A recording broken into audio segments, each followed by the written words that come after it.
नमस्कार साथियों, मैं मॉर्निंग स्टार ग्रुप से निक्की लोहिया आपका स्वागत करता हूं। आज हम किले के परिसर में खड़े हैं क्योंकि आज एक बहुत बड़ा दिन है हमारे लिए। आज हमारी जो झांसी की शान है, जिससे झांसी की पहचान है, उनका आज जन्म दिवस है और इस उपलक्ष्य में आज हमारे सभी साथी इकट्ठे हुए हैं। आज हमारे मॉर्निंग स्टार ग्रुप के अध्यक्ष हमारे पिंटू भैया, मैं उनको बुलाना चाहूँगा। तो मैं आज पिंटू भैया से ये पूछना चाहता हूँ कि पिंटू भैया, आज हमारे लक्ष्मीबाई जी का जन्म दिवस है, तो उनके लिए आप क्या कहना चाहेंगे? ऐसा उनके शौर्य के बारे में, उनके गाथाओं के बारे में जो कहा जाता है, बुंदेलखंड की जिससे पहचान होती है, उसके बारे में आपसे कुछ पूछना चाहता हूँ। यहाँ की पहचान रानी लक्ष्मीबाई जी की, मतलब वो क्या बोलते हैं उसको, बर्थडे नहीं, बर्थडे है वो तो है लेकिन उनको खूब लड़ी मर्दानी, वो तो झांसी वाली रानी थी। बहुत बढ़िया, बहुत बढ़िया। अच्छा, हम एक चीज और पूछना चाहते थे कि हमारी जो झांसी की रानी थी, उन्होंने जो क्रांति उठाई थी वो किस सन में उठाई थी? 1857 में। बहुत अच्छे, 1857 में। और हमारी झांसी जी की रानी जी जो थी, रानी लक्ष्मीबाई, उनका जो जन्मदिन हम लोग मना रहे हैं, तो हम ये पूछना चाहते हैं कि उनका जन्मदिन तो आप मना रहे हैं, लेकिन क्या आप ये जानते हैं कि उनका जन्म स्थल क्या था? जन्म स्थल उनका वो कानपुर के पास बिट्ठूर। नहीं, उनके नाना जी थे, सॉरी। तो आप जगह बताइए, हम बुलाना चाहेंगे हमारे एक और हमारे जो, हाँ बिल्कुल ठीक है, बनारस। बहुत अच्छे, बहुत अच्छे। हम ये चाहते हैं कि आप थोड़ा सा उनके बारे में, और अगर आपको जानकारी हो तो आप उनके बारे में कुछ और बताएं। उनके बारे में जानकारी, उन्होंने अंग्रेजों से लड़ाई लड़ी, पहला युद्ध लड़ा। साथियों, इस समय हमारे साथ खड़े हुए हैं रविंद्र साड़ी के संचालक मिस्टर नंद किशोर गुप्ता जी, और हम इस समय कड़क बिजली तोप के पास खड़े हुए हैं, जो एक अपने आप में पहचान रखती है। हम हमारे नंदू भाई, इनसे ये पूछना चाहते हैं कि हमारी जो झांसी की रानी थी, जो अंग्रेजों से लड़ते लड़ते वीर गति को प्राप्त हुई, तो क्या हमारे नंदू भाई इसकी जानकारी रखते हैं कि उनको जो वीर गति प्राप्त हुई थी वो कब हुई थी? झांसी जो नाम है देश विदेश में, जिसको बुंदेलखंड के नाम से भी जाना जाता है, रानी लक्ष्मीबाई जी हमारी केवल एकमात्र नाम नहीं है, हमारी पहचान भी है, हमारी धरोहर है।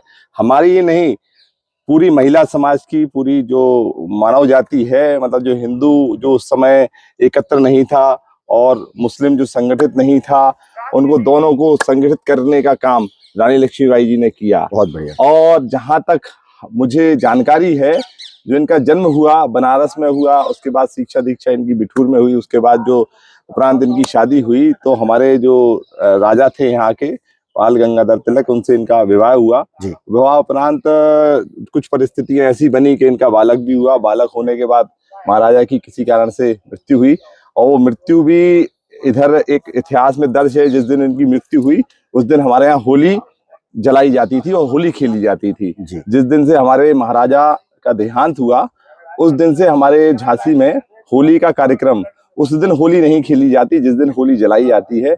समस्त देश में होती है, लेकिन हमारे चूंकि महारानी थी और उनके महाराजा थे, उनके जो परिवार में हुआ, तो ये पूरे मतलब शहरवासियों के लिए शोक था। तो उस शोक में आज भी हम लोग शामिल रहते हैं।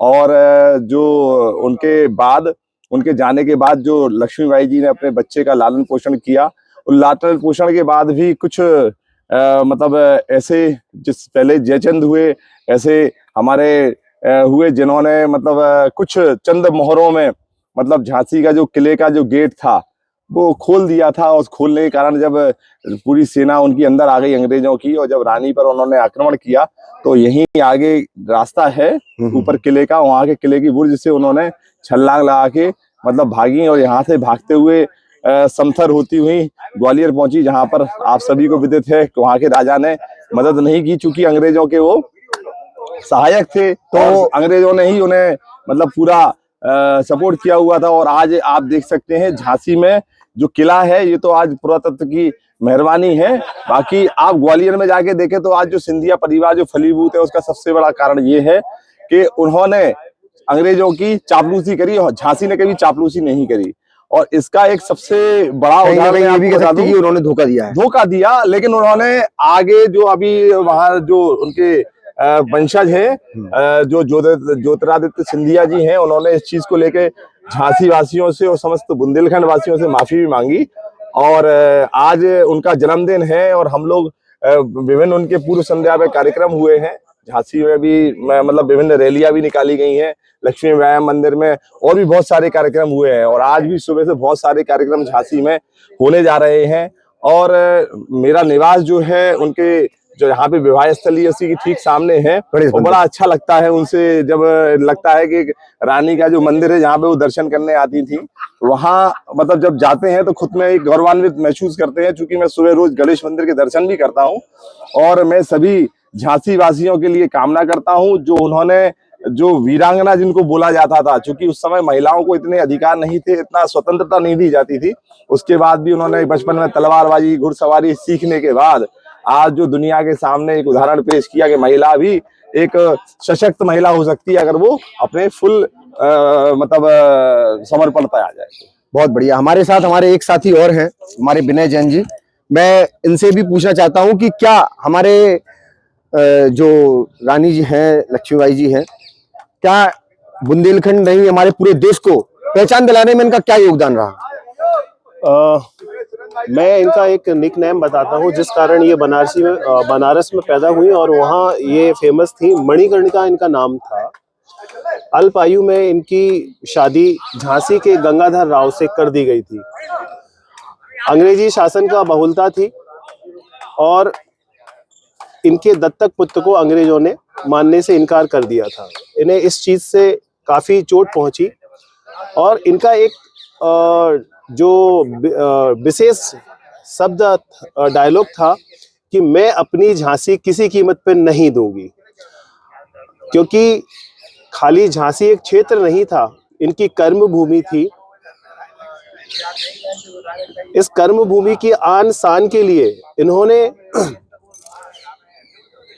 अंग्रेजों से लोहा लिया और उन्हें नानी याद दिला दी। बहुत बढ़िया। किसी एक घटनाक्रम में जब ये लड़ाई के दौरान ग्वालियर जा रही थी तो सराय के पास जो गांव है वहां पे इनकी हालत काफी चोटिल हो गई, शारीरिक हालत, और लड़ते लड़ते ये वीर गति को प्राप्त हुई। लेकिन अपनी आन शान को इन्होंने डिगने नहीं दिया। झांसी में एक शानदार फौज बनाई। झलकारी बाई उनकी एक परम योद्धा थी और झलकारी बाई जैसी कई महिलाएं जिन्होंने योगदान दिया युद्ध में योगदान दिया। और आज भी कहीं कोई एक स्त्री विशेष के सम्मान में कोई कमेंट्स किया जाता है तो उससे यही कहा जाता है, क्या तुम झांसी की रानी हो? उनसे एक शक्ति की पहचान होती है कि वो सशक्त और जैसे मतलब महिलाओं को झुकने नहीं दिया जाएगा, इस तरह की एक पहचान बनाई जाती है। उन्हें उसकी शक्ति का एहसास होता है कि क्या तुम झांसी की रानी हो। और बहुत फेमस एक लाइन बोलते हैं, बुंदेले हर बोलों हमने सुनी कहानी थी, खूब लड़ी मर्दानी, वो तो झांसी वाली रानी थी। बहुत अच्छे।